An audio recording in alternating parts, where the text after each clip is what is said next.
बिस्मिल्लाहिर्रहमानिर्रहीम। अस्सलाम वालेकुम नाज़रीन, प्रोग्राम मुकाबिल में मेरे और आमिर मतीन साहब की तरफ से खुश आमदेद कहेंगे तमाम देखने वालों को। नाज़रीन, इस वक्त जो खबर है वो ये है कि जनरल फैज़ हमीद को मिलिट्री कस्टडी में ले लिया गया।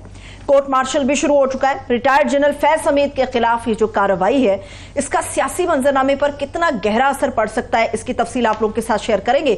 मगर इसके साथ साथ सुप्रीम कोर्ट ऑफ पाकिस्तान से पाकिस्तान तहरीक इंसाफ की 3 सीटें दोबारा से नून लीग के नाम हो चुकी हैं।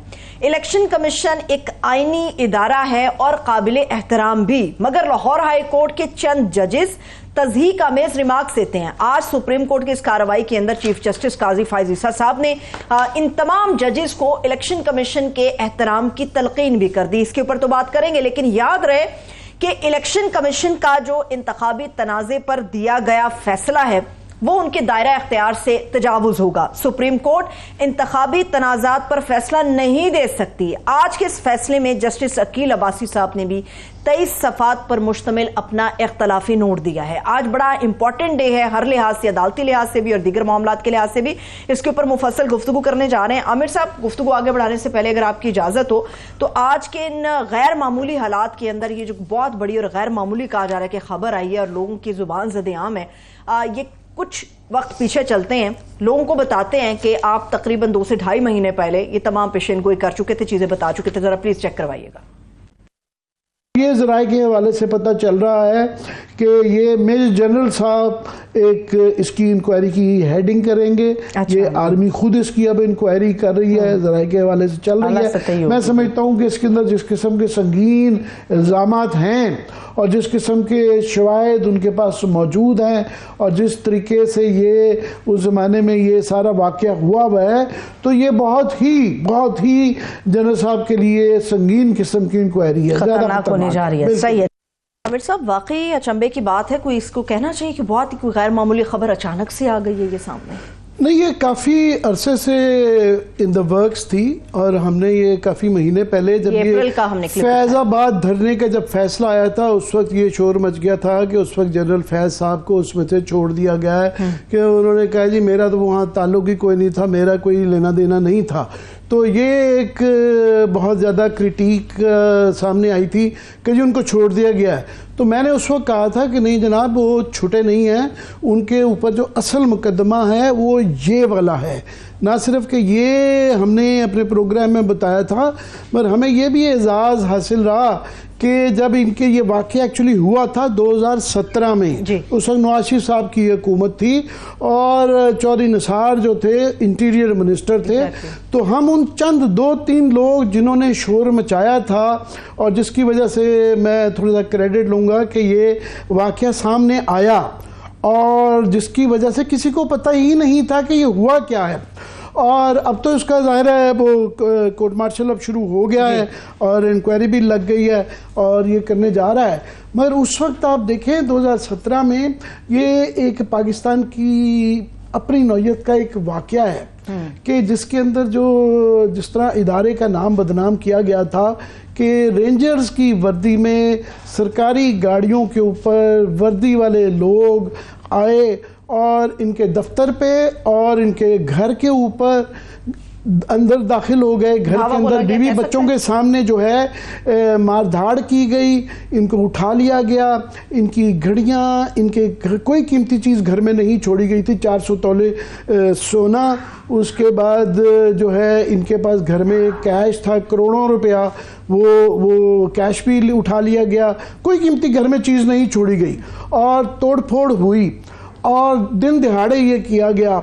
और मैं उन चंद लोगों में था कि रऊफ़ क्लासा के साथ प्रोग्राम कर रहे थे उस वक्त, मैंने और रऊफ़ क्लासा ने, हमने ये शोर मचाया क्योंकि ड्रामा इस तरीके से किया गया था कि इनके बचने का कोई इम्कान ही नहीं था। बाकायदा प्लानिंग की गई थी कि ये तासुर दिया गया, ये कहानी ये बनाई गई कि जनाब ये इनके MQM लंदन के साथ कोई ताने बाने थे। अच्छा। और ये इस्लामाबाद इर्द गिर्द दहशत गर्दी की पनाहगाह बनाई गई थी। इनका जो लाइसेंस असला था उसको बताया गया जी बेताशा असलहा बरामद हुआ है और ये कोई दारुल हुकूमत के अंदर या खुदा ना खास्ता GHQ में कोई दहशत गर्दी की प्लानिंग हो रही थी और बहुत दहशत गर्दों का बड़ा गिरोह पकड़ा गया। अच्छा, और ये उस ज़माने में तो ये इस तरह का इसको ऑपरेशन दिखाया गया था कि ये उसके लिए तमगा लेना चाहते थे, और कोई पता नहीं तमगा मिल भी जाता अगर हम शोर ना मचाते।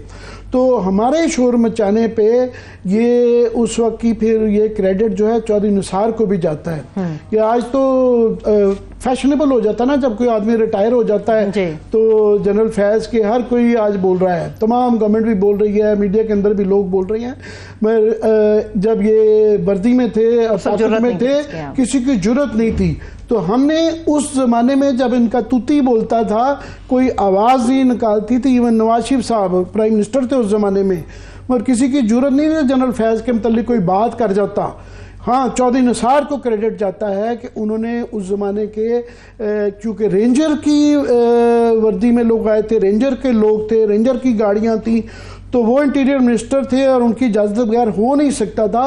तो उन्होंने पंजाब रेंजर्स के जो डीजी थे उनकी एक्सप्लेनेशन कॉल कर ली थी कि जनाब ये मुझे बताएं ये हुआ क्या है, आप किसकी इजाजत से दारुल हुकूमत में आए और क्या आपके पास मैंडेट था। और तरीकाकार ये होता है कि पहले इंटीरियर मिनिस्ट्री से इजाजत लेते हैं, फिर पूरा एक प्रोसेस होता है, फिर लोकल पुलिस को बताया जाता है, पुलिस को कोई पता नहीं था क्या हुआ तो 4-5 रोज बाद हमारे शोर मचाने के बाद जब देखा कि ये तो उल्टा पड़ गया, कहानी उल्टी हो गई है, तो फिर FIR दर्ज कराई, जिसकी वजह से बाद में तमाम केसेस में सुरखरू हुए कि वो अच्छा मजे की बात है कि तमाम चीज़ें इसलिए ये इनका बचना नामुमकिन था कि इसकी शवाहिद मौजूद है, CCTV कैमरे की तमाम फुटेज मौजूद है जो ये वारदात की गई थी। और वारदात छोटी नहीं थी, इदारे के नाम पे, इदारे की रिसोर्सेज, इदारे के बंदे, ये अकेले नहीं है बाय द वे। इसके अंदर जो इन्होंने दरख्वास्त भी दी हुई है उसके अंदर 3 रिटायर्ड ब्रिगेडियर भी हैं। अच्छा। इसके अंदर रेंजर्स के भी लोग आएंगे और बेताशा और लोग हैं, ये अकेले इसके अंदर नहीं फंस रहे, और भी लोग इसके अंदर, और दर्जनों 100 अफराद तो उन्होंने नामालूम के उसमें करवाए हुए हैं, वो फंसते हैं।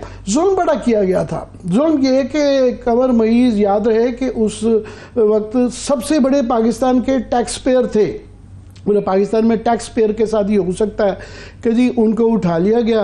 और कहा यह जा रहा था कि जनरल फैज के भाई जो है उन्होंने दरख्वास्त में भी ये कहा हुआ है, लिखा हुआ है और सुप्रीम कोर्ट के सामने भी पेश हुआ, नजफ नाम था उनका, ये रेवेन्यू के ऑफिशियल थे और उनको उनकी बेटी के नाम गालबन ये जायदाद लिखवाई जा रही थी कि टॉप सिटी जो इनकी है उनके नाम ट्रांसफर करवा दी जाए। अच्छा। और इनको जो है टॉर्चर किया गया, तशद्दुद किया गया। वो तशद्दुद इतना ज़्यादा करंट लगाया जाता था कि आज तक जो है ना उनके वो वाले असरात से नहीं गए।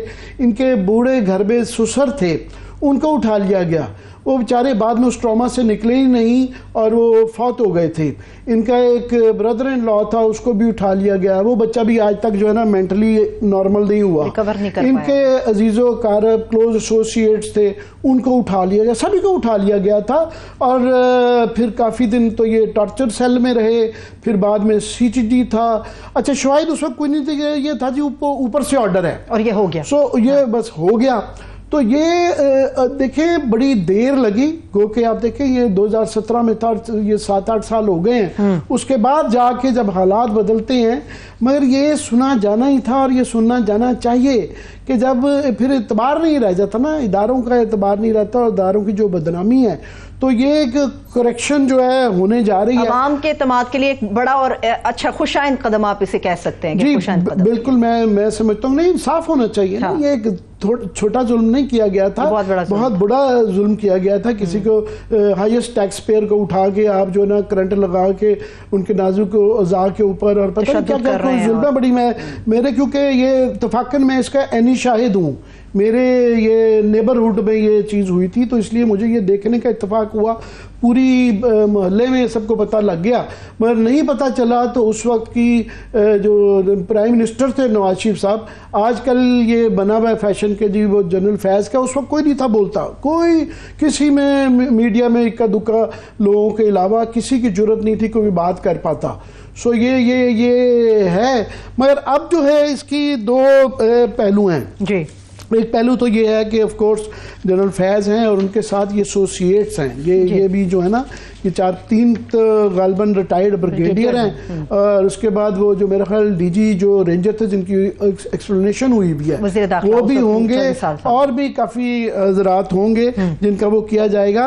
मगर इसके अंदर ये जो ज़्यादा एक और बड़ी अहम जो ISPR की प्रेस रिलीज में एक पहलू है वो ये है कि इनका जनरल फैज़ ने रिटायरमेंट के बाद मुतअद्दिद मौके पर पाकिस्तान एक्ट की खिलाफ वर्जी की। अब ये खतरनाक पहलू है कि इसके अंदर के ये एक तो वो टॉप सिटी वाला मामला है वो ही काफ़ी ख़तरनाक था, मगर उसके बाद फिर ये इनकी क्योंकि ये जब इनकी जनरल आसिम को जो है चीफ आर्मी स्टाफ लगा दिया था तो इन्होंने प्री मैच्योरली 17 इन्होंने रिटायरमेंट ले ली थी नवंबर में। तो ये उसके बाद जो है अब पता नहीं, इसकी हम स्पेकुलेट नहीं करना चाहेंगे कि किन मामलात में उन्होंने कहा है कि दौरान तफ्तीश और कई चीज़ें सामने आई हैं जिसका भी एहतसाब होगा। अब वो पता नहीं, क्योंकि ये जनरल फैज़ याद रहे कि पाकिस्तान में ISI के जर्नलों का काफ़ी सवालात रहे हैं हमेशा, बड़े-बड़े नाम इसके अंदर हैं। मगर इनसे ज़्यादा कोई ताकतवर सियासत में अमल दखल के हवाले से, और ये दहशत की अलामत थे। मतलब मैंने कहा ना कि अब सारे बोल रहे हैं, उस वक्त कोई नहीं था बोलता, दहशत की अलामत थे और इतनी ज़्यादा किसी की कंट्रोवर्शियल कोई पर्सनालिटी नहीं रही। तो ये अब जो है ये पता नहीं इसके बाद का क्या कोई लॉबिंग के अंदर भी रहे, क्योंकि वैसे भी अब सरकारी उसमें अगर जाएं कानून के हवाले से तो रिटायरमेंट के बाद भी कुछ अर्सा होता है जिसके अंदर आपको एक जो है ना पब्लिकली कुछ कह सकते हैं ना कोई पॉलिटिकल एक्टिविटी में हिस्सा ले सकते हैं, पर एक आदत पड़ जाती है ना जब एक इंसान ऑल पावरफुल हो और सारा कुछ लॉबिंग जोड़ तोड़ हो, हुकूमतें बनाना लगाना, अब वो सारा सिलसिला चल रहा हो। मगर अभी नूर लीग का देखे ना, वो अभी सारी गन्स जो है ना इनकी साइड पे हो गई। हालांकि ये भी मतलब सारी पार्टीज के लिए अच्छे बुरे रहे हुए हैं।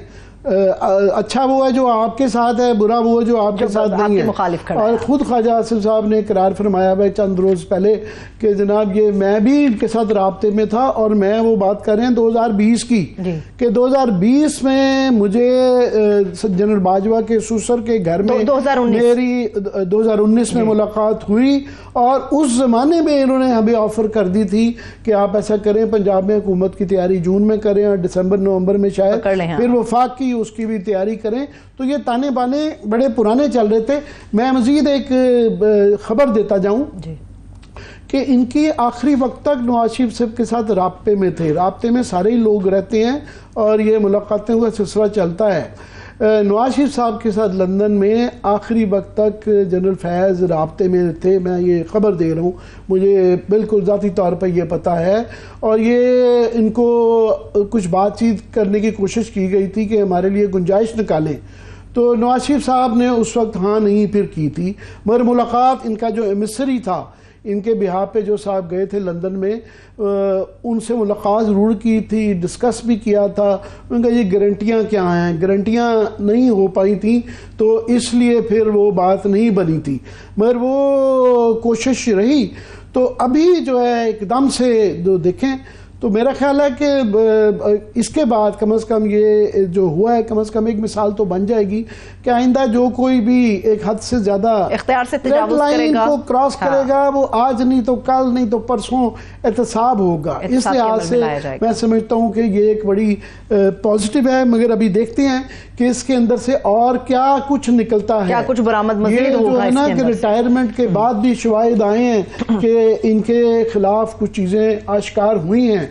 अब वो पता नहीं किसके बारे में है, किसके खिलाफ जाएगा, ये नहीं पता, और मैं उस पर स्पेकुलेट करना नहीं चाहूँगा। मैंने जो आपको दिया है वो खबर दी है, उस ज़माने में भी हमने ये खबर दी थी। ये जब कोर्ट मार्शल का सिलसिला था उस वक्त भी खबर थी। ये हमारे पे भी बड़े प्रेशर दरमियान में ये बताता चलूँ कि ये बड़े आए थे और इनके लोग थे उस वक्त जब ये ताकत में, तो वो कहते थे इनका कुछ नहीं हो सकता, इनका कोई बिगाड़ नहीं सकता, आपको पता नहीं है कि ये क्या चीज़ हैं। तो हमने कहा कि हमें तो कोई फ़र्क नहीं पड़ता। एक अरशद शरीफ मरहूम को क्रेडिट जाता है कि एक दफ़ा इन्होंने उनको भी डायरेक्टली फ़ोन कर दिया था, उन्होंने भी कोई ख़बर दी थी तो इन्होंने उनको फ़ोन कर दिया था। उन्होंने ट्वीट की थी अरशद शरीफ शहीद ने कि जनाब मुझे अभी जनरल फैज़ का फ़ोन आया, किस इख्तियार के साथ उन्होंने मुझे कॉल किया। तो वो फिर बाद में कोई सुलह सफाई हो गई थी, मगर अरशद शरीफ भी जो है वो भी डरने वाले आदमी नहीं थे। फिलहाल इसको फॉलो कर देंगे, this is not the end of the story. अभी इसके और ताने माने हैं और देखेंगे कि बाकी लोग भी जो हैं, क्योंकि जो टॉर्चर हुआ है ना वो बहुत तकलीफ दे है। मैंने उसके शवाहिद देखे हुए हैं और ये दरखास्त के अंदर जो तफसीलात हैं वो बहुत ज्यादा हैं। और साथ में लास्ट में ये कह दूं कि इसके अंदर एक और अहम पहलू ये है कि ये सिर्फ आर्मी तो अपना एहतसाब कर रही है और खुद वो कोर्ट मार्शल हो रहा है, मगर ये on the recommendation and instructions of the supreme court है। याद रहना चाहिए, ये सुप्रीम कोर्ट ने ये कहा है कि जनाब इसके अंदर जो सामने शवाहिद आ रहे हैं वो बड़े खौफनाक हैं, तो वो उसको देखा जाए। सो इसके अंदर सिविल मिलिट्री दोनों इदारों का एक इकट्ठा एक एफर्ट है। बिल्कुल, अभी देखेंगे कि मजीद आने वाले वक्त में इसके अंदर से क्या और बड़ी बड़ी डेवलपमेंट्स हमारे देखने और सुनने में आएंगी। आमिर साहब, अगर आपकी इजाजत तो एक ब्रेक ले लेते हैं। अभी हम एक छोटा सा ब्रेक लेंगे। जब हम ब्रेक से वापस आएंगे, आज मैंने जैसे कहा कि बहुत बड़ा दिन था, एक तो जनरल फैज हमीद की मिलिट्री कस्टडी के हवाले से और secondly supreme court of Pakistan से आने वाले एक बड़े फैसले के हवाले से, जहां पाकिस्तान तहरीक इंसाफ की 3 सीटें दोबारा से मुस्लिम लीग नवाज को दे दी गई हैं। ब्रेक से वापस आएंगे, कानूनी लिहाज से और भी कई मामला हैं, उस पर बात करेंगे और हमारे साथ ब्रेक से वापसी पे माहिर कानून हामिद खान साहब भी मौजूद होंगे। अब हमारे साथ रहिएगा।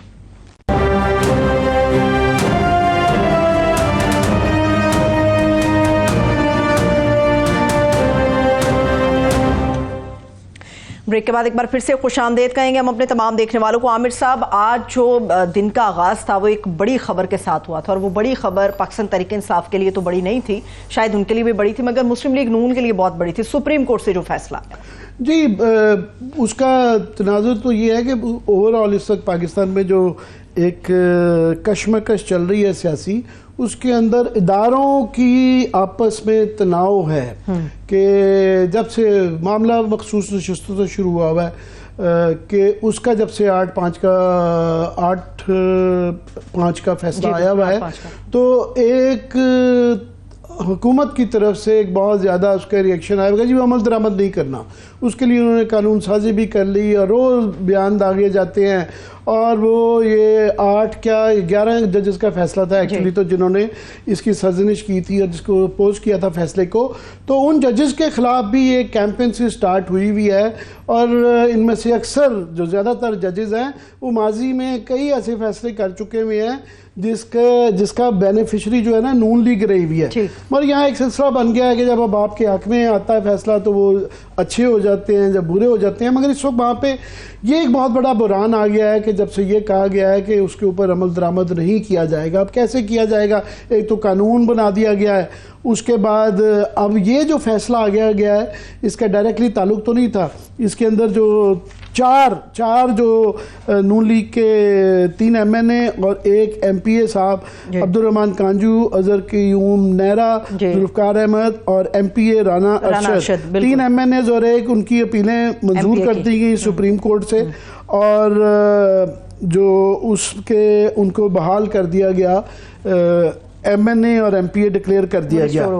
अब क्योंकि यहाँ पे वो मामला ऐसा है कि पहले ही मखसूस नशिस्तों के हवाले से ये एक बहस चल रही थी कि क्या उससे 2/3 की मेजॉरिटी अक्सरियत तो नहीं तब्दील हो जाती, और क्या कोई ऐसा अगर मखसूस नशिस्तें नहीं मिलती तो ये एक पहले तो ये तासुब नहीं था, स्पेकुलेशन नहीं थी, इसकी तस्दीक की है आज़म तारड़ साहब ने कि जी हाँ हमारे यहाँ ये सोच विचार हो रही थी कि हम मौजूदा चीफ जस्टिस साहब को, जस्टिस फाइज ईसा को एक्सटेंशन दे दें, क्योंकि ये बार बार कहा ये भी जाता है कि उन्होंने इनकार कर दिया, ये भी कहा जाता है। मगर बहरहाल इसके बाद से इन तमाम सीटों की एक जो है, इन तमाम फैसलों की एक तनाजुर बदल गया हुआ था। तो ये भी देखा जा रहा था कि जनाब वो 3 अब चले गए, शायद और भी फैसलों में ये सिलसिला चला गया है।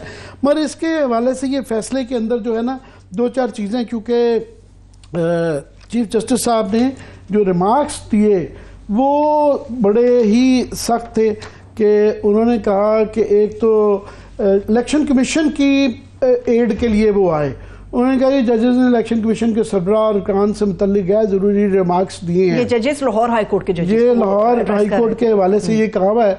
और इलेक्शन कमीशन का, हालांकि इलेक्शन कमीशन का जो किरदार रहा है पिछले 2-3 साल में कि बेताशा फैसलों के अंदर और अदालत की तरफ से स्ट्रिक्चर्स आ चुके हुए हैं। अभी रिसेंटली ये जो मखसूस नशिस्तों का फैसला है, इसके अंदर खुद ये चीफ जस्टिस साहब समेत सभी जजेस ने ये तो इकरार किया, इस पे तो कंसेंसस था कि जनाब इलेक्शन कमीशन ने बल्ले का जो फैसला था उसकी तशरीह गलत की। तो ये तो खुद वो रहा, उसके बावजूद ये वाला इलेक्शन कमीशन को एक किस्म का ये हल्लाशेरी देना, उसके ऊपर एक सवालात आ रहे हैं।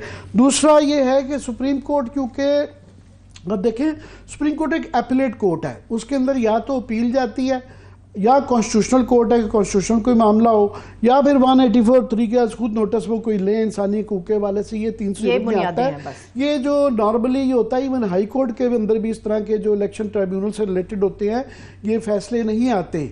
इसके अंदर ट्रिब्यूनल के ही अंदर जाना होता है, उसके बाद हाई कोर्ट और उसके बाद सुप्रीम कोर्ट में आया जा सकता है। डायरेक्टली आने के जो है वो नहीं बनते। तो ये इसके हवाले से जो ये फैसला अब आ गया है और उसके अंदर जो इख्तलाफी नोट आया है वो भी अब्बासी साहब का, जी जस्टिस अकील अब्बासी साहब का, उन्होंने भी जो है उतने ही सख्त रिमार्क है 2+1 के हवाले से इख्तलाफी नोट है।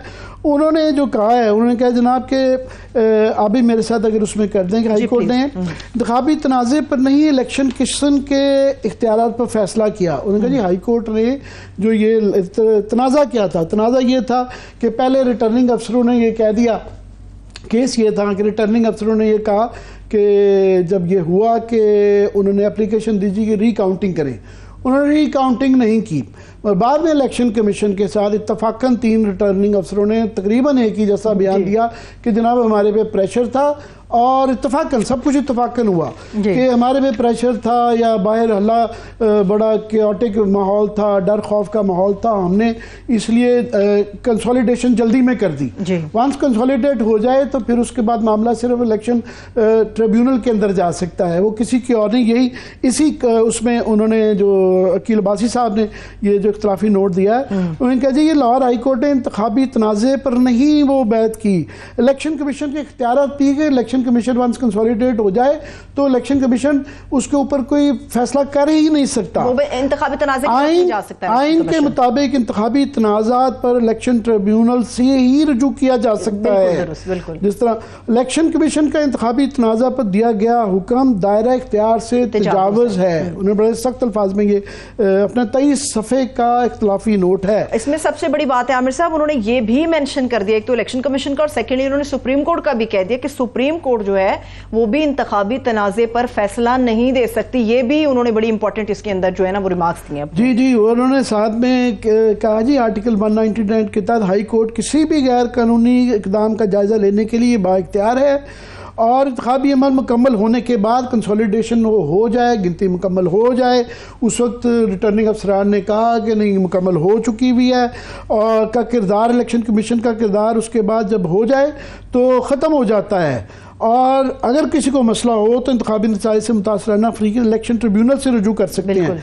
दोबारा गिनती की दरख्वास्त मुस्तरद करना रिटर्निंग अफसर का इख्तियार और इस्तेहकाक है, जो है ये नोट दिया है। दोबारा गिनती की दरख्वास्त मुस्तरद करने का इख्तियार ख़त्म होने से इंतखाबी अमल मुतनाज़ा होगा कि एक दफा इलेक्शन कमीशन इसमें अपना रोल नहीं प्ले कर सकता, ना supreme court of Pakistan. Returning अफसरान और हाई कोर्ट ने इंतखाबी तनाज़ा पर कोई फैसला नहीं दिया था। सुप्रीम कोर्ट में अपील की समाअत के दौरान इंतखाबी तनाज़ा पर फैसला नहीं दिया जा सकता। तो ये उन्होंने कहा जी लाहौर हाई कोर्ट के फैसले पर आईनी और कानूनी हुक्म नहीं कि उसकी मुदाखलत की जाए। तो एक बड़ी उन्होंने इस फैसले के ऊपर एक तो तनकीद, ये इख्तलाफी नोट तो होता है पर बड़े सख्त अल्फाज में किया हुआ है। तो ये अब आ गया है, इसके ऊपर बड़े क्वेश्चंस आ गए हैं कि ये एक तो ये कहा जा रहा है कि इससे फ्लड गेट्स खुल जाते हैं, कि इसके बाद क्योंकि फिर बाकी लोग भी सुप्रीम कोर्ट से ये फैसले आने शुरू हो गए कि नॉर्मली मैंने कहा ना ये इलेक्शन ट्राइब्यूनल पे जाता है, और यहाँ पे इशू ये चल रहा था क्योंकि इलेक्शन ट्राइब्यूनल का भी जो है वो फैसला याद रहे कि पहले ही डिले पंजाब के अंदर हुए हुए हैं। पहले उनके कहा गया रिटायर्ड जजेस लगवाने की कोशिश गई, फिर जो है चीफ जस्टिस सुप्रीम कोर्ट ने ये कह दिया कि जनाब ये नई हाई कोर्ट की चीफ जस्टिस साहब वो करेंगी, उन्होंने सो अभी तक उसको रुकावटें डाली जा रही हैं। तो ये जो केसेस थे, क्योंकि ये फिर ये भी इत्तेफाक है कि ये तीनों चारों नून लीग के थे, और इन चारों के अंदर फिर एक जो सवाल किया जा रहा है, स्पीड दिखाई गई कि यहाँ पे बेताशा और केसेस हैं। धांधली का एक केस है जो कि पड़े हुए हैं, जो कि नहीं लग रहे, इसके अंदर बड़ी स्पीडीली इसको टेकअप करके फैसला भी आ गया। और इसके अंदर जो बिलाल इजाज का खासतौर पे बड़ा फनी सूरत हाल है, जो कि नारा साहब जीते हैं गुजरांवाला से, कि ये 3-4 दफा पलटाई खा चुके हैं। पहले इनको ये जीत गए, फिर इनको हरवा दिया गया, फिर इनको जितवा दिया गया, सुप्रीम कोर्ट से हार गए। तो ये जो है ना, ये फैसला ही नहीं हो पा रहा कि इसके मतलब क्या किया जाना है। ठीक है, जो है ठीक है। अभी आमिर साहब ये तो बड़ा सख्त मामला है, अगर आप कहें तो अभी हम ब्रेक की तरफ चलते हैं। अभी एक अच्छा ठीक है जी, ठीक है आमिर साहब, अभी ब्रेक ले लेते हैं फौरी तौर पे। जब हम ब्रेक से वापस आएंगे कुछ इसके मामलात भी आप लोगों के सामने रखेंगे, जो सियासत के मैदान के अंदर सियासी पेचीदगियां चल रही हैं, कुछ इसके ऊपर भी हम बात करेंगे। आप हमारे साथ रहिए।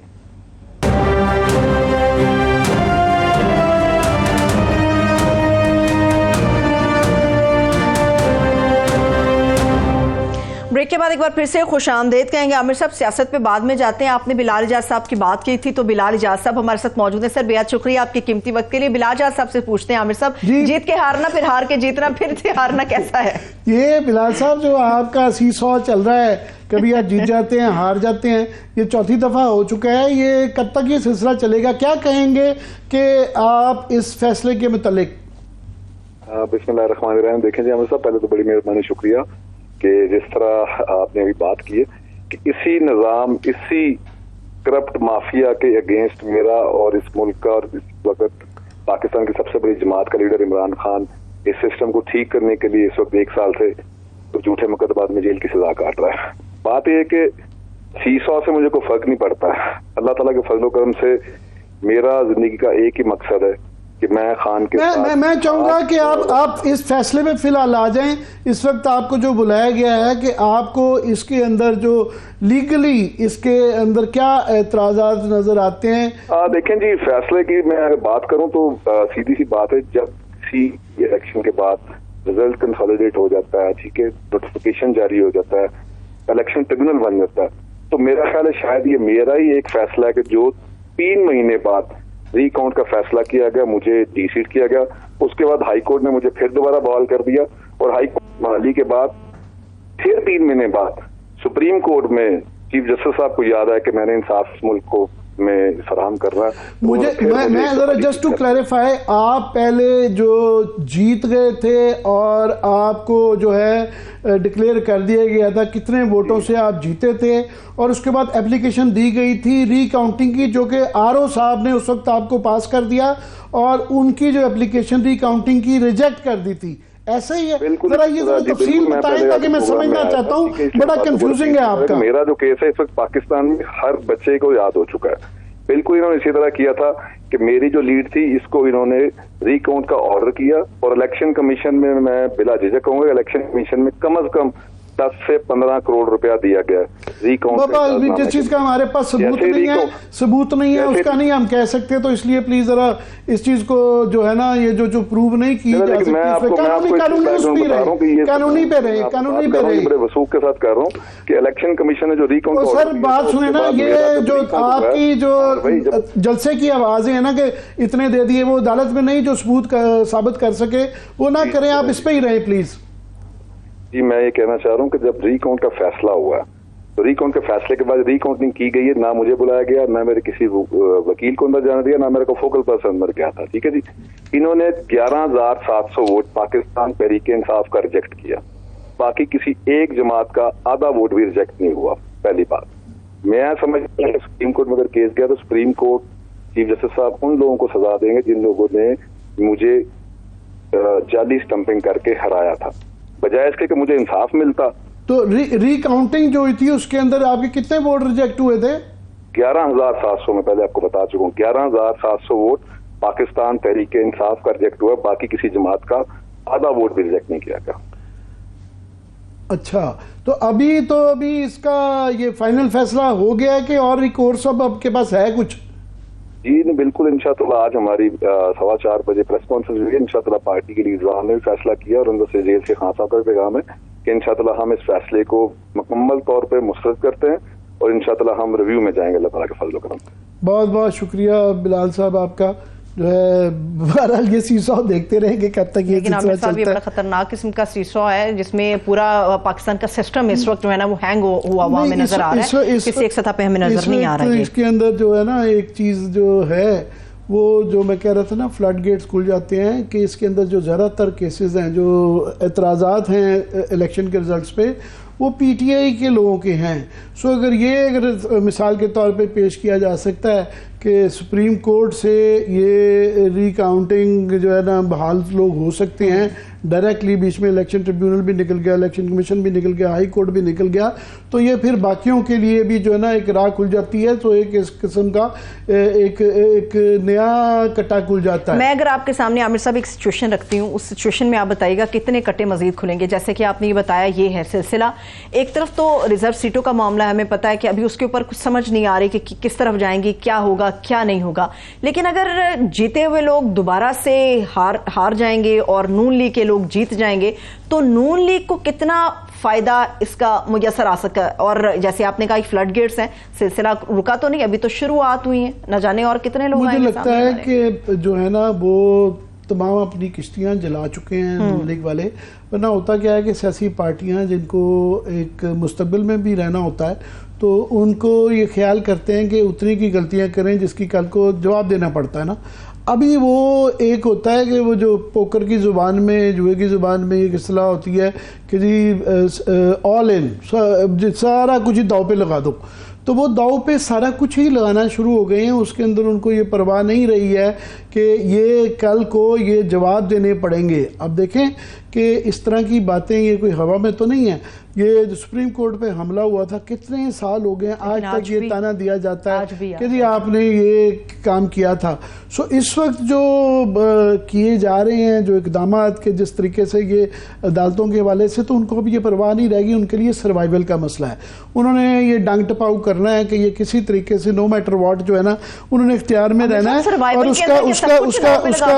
उसका जो सबसे बड़ा जो मसला है वो ये दूसरी जो कंट्रोवर्सी है, जैसे मंसूर अली शाह साहब का जो वीकेंड के ऊपर हुई, उन्होंने एक स्पीच की है, बिल्कुल जी, उन्होंने जो ये कहा, और जो है कोई ऐसी गलत बात भी नहीं थी, कि सुप्रीम कोर्ट के फैसलों पर अमल दरामद आईनी तकाजा करार देते हुए कहा कि ये बात ज़हनशीन कर लें, हो नहीं सकता कि सुप्रीम कोर्ट के फैसलों पर अमल दरामद ना हो। इंतजामी इदारों को समझना होगा उनके पास फैसलों पर अमल दरामद के अलावा कोई चॉइस नहीं है, रास्ता ही नहीं है कोई भी। अब उसके बाद से जिस तरीके से रिएक्शन आया है कि उनके मुतालिक, अब ये जाहिर है वो अब देखें वो चीफ जस्टिस बनने जा रहे हैं, मुमकिन तौर पे नहीं है, मतलब जब तक नोटिफिकेशन जारी नहीं होता तो मेरा ख्याल है कि नोटिफिकेशन को तो जारी होगा। जब तक ये आप कह सकती हैं कि आईनी तरमीम अगर नहीं आती तो उनको कोई चीज़ नहीं रोक सकती है। आईनी तरमीम ना आए तो वो हैं ऑफ कोर्स, जो अभी तो फिलहाल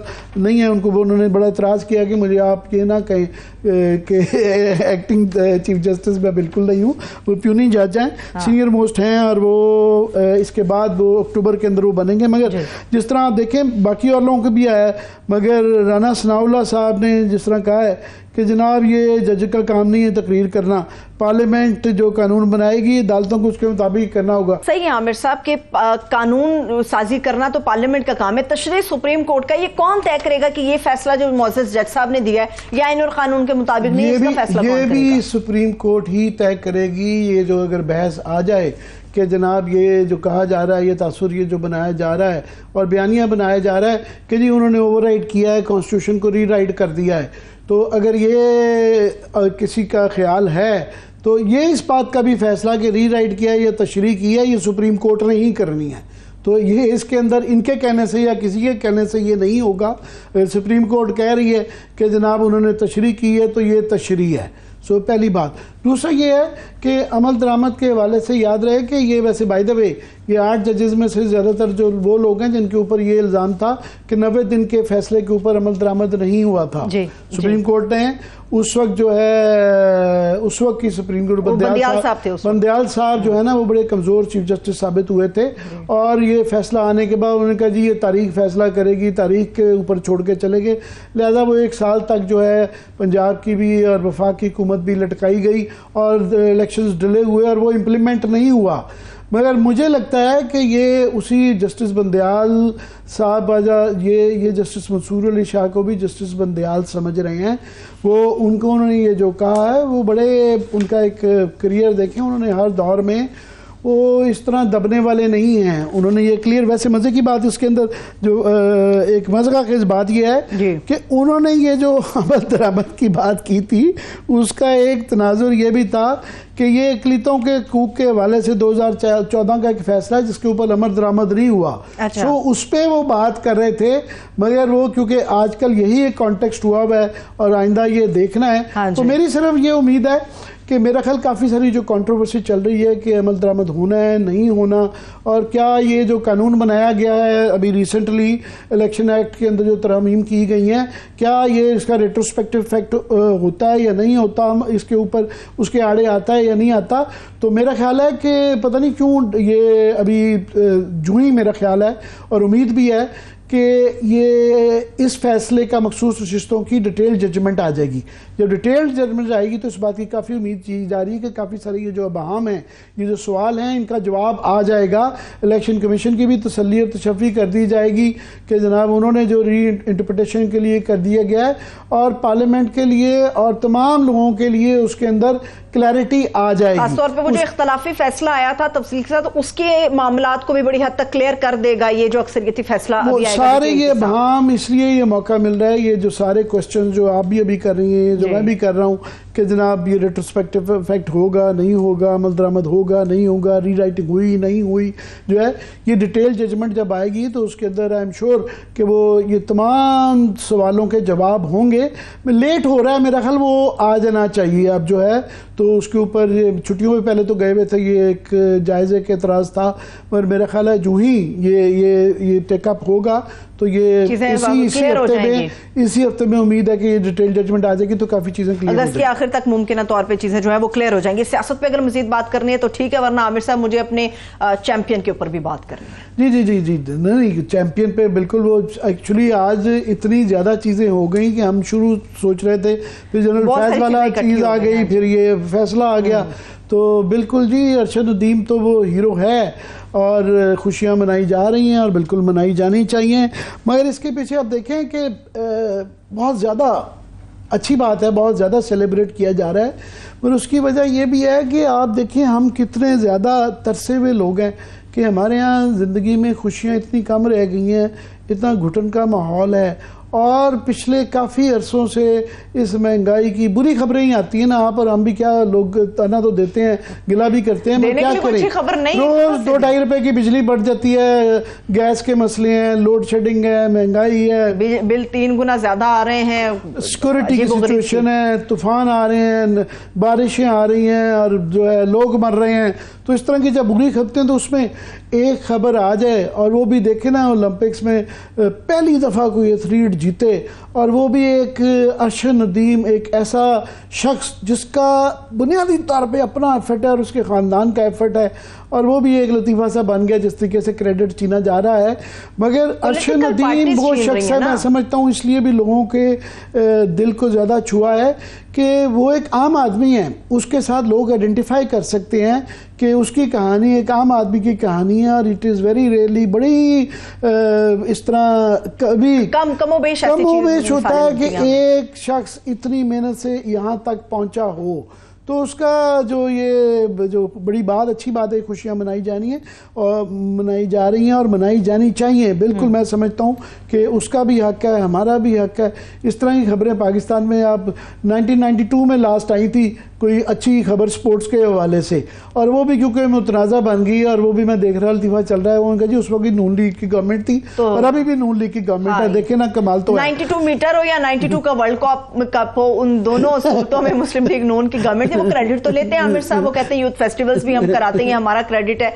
लेकिन आमिर साहब, कुछ लोगों का बहुत ज्यादा शिकवा है कि बहुत सारे लोग सामने आए मगर फिर गायब हो गए। जब वो जीत जाते हैं तो फिर क्रेडिट लेने के लिए बड़े सरकारी लोग आ जाते हैं, बड़ी सियासी जमातें आ जाती हैं। मैं समझता हूँ कि ये और वो प्लेयर सियासत के नजर हो जाते हैं। जिस तरीके से ना शहबाज शरीफ साहब को ये जो अपनी वो जो शहबाज स्पीड की ये जो है ना, ये चीज़ें बहुत ज़्यादा बैड टेस्ट में हैं। तो ये इसका, और ये कारगर भी नहीं होती इस तरीके से। पता नहीं इनकी जो भी ट्रेनिंग की होती हैं, जो जहाँ से इंस्पिरेशन हासिल करते हैं ये इस तरह की आइडियाज़ की, ये बैकफायर कर गए हुए हैं। मगर एक चीज़ है, मैं एक क्रेडिट देना चाहूँगा, अगर ये क्रेडिट बनता है तो राना सनाउल्लाह का बनता है। ये कहे ना कि कदम उनके मुबारक साबित हुए हैं। नहीं, आप देखें एकदम से उनके ऊपर बड़ा जो है एक नज़ला गिर रहा था, और अगर ये ना आता, ये गोल्ड मेडल ना लेके आते तो ये बहुत ज़्यादा की जा रही थी कि जी 7 लोगों की टीम है जी, 25 लोग सरकारी चले गए, और वो भी सैर सपाटों पे, और उनकी तस्वीरें जो है वेनिस के अंदर वो जो है अपनी बेगम साहबा के साथ जो है ना वो उसकी मीम्स बन रही थी। मगर आप देखें उन्होंने मेहनत कितनी की है।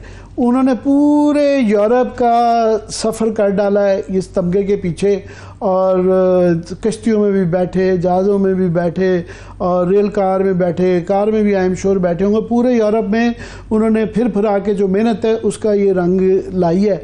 तो ये मैं ज़रूर उनको क्रेडिट देना चाहूँगा। बिल्कुल सही है, ठीक है। अभी आमिर साहब मेरे पास तकरीबन लास्ट 5 मिनट्स रह गए, लेकिन आज हमारे पास चीज़ें इतनी ज़्यादा थी कि सियासत को हम बिल्कुल टच नहीं कर सकते। और सियासत के अंदर जो है वो मोस्ट हॉट टॉपिक जो है वो ये है कि 14 अगस्त के बाद क्या होने वाला है। सबसे जो इम्पोर्टेंट चीज इस वक्त डिस्कस हो रही है, 14 अगस्त के बाद क्या होने वाला। ऑपोजिशन का सियासी इत्तेहाद हमें देखने को मिलेगा, कोई बड़ी डेवलपमेंट हमें देखने को मिलेगी, क्योंकि इस किस्म की अनाउंसमेंट्स मुसलसल हो रही हैं।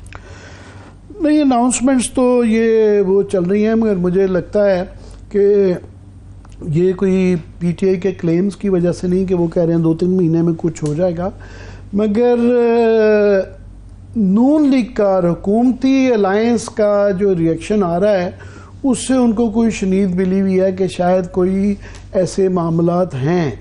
तो बहरहाल जो भी है, मैं समझता हूँ क्लाइमेक्स की तरफ चीज़ें जा रही हैं। दोनों तरफ से अभी जो है एक आग बराबर लगी हुई है, और हम जिक्र नहीं करते, हम बहुत ज़्यादा ये सियासत बराए सियासत के ऊपर रहता है। इस वक्त मुल्क के अंदर जो है सूरत हाल ठीक नहीं है।